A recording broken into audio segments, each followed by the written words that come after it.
you left there at some point. Did you leave because you didn't like it anymore, or? Yeah, the environment just wasn't for me, and I started, I guess, changing to a person that I didn't want to become anymore. The I stayed work there for 10, environment or the work the? environment specifically. Yeah.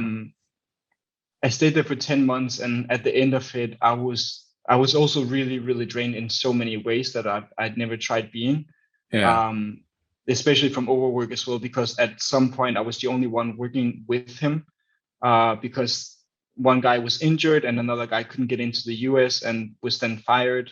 Oh. And I was the only one, so I had to do all the administrative and all the planning and logistics and stuff like that. And I just remember working days in a row with only like 3 hours of sleep, and just in the end just feeling so stressed and nervous that I would fall asleep and my phone would have a message or I missed it or something. When I got home, I remember I had this moment where I was with my ex-girlfriend, and we always just had like good times together. There were never any like tense feelings or anything like that. But that day we were like cutting carrots for the dinner, and I remember Yeah. she asked me, "Oh, could you just cut the carrots in half of what you're doing now, like to make it smaller?" And her asking me that just created this like shock energy in my body of like anxiety attack.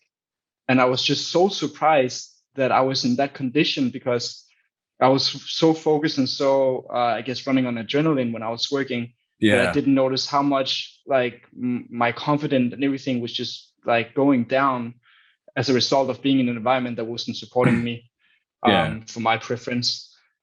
That when I got out, I got a small anxiety attack from my ex-girlfriend asking me to cut the carrots differently. That was just all that time. I had thought that when I pushed myself as hard as I did, I would grow stronger. And then I Yeah. realized that I was doing the opposite, really. I was like breaking myself down. Yeah. And then I knew it was the right decision to leave as well. So Yeah.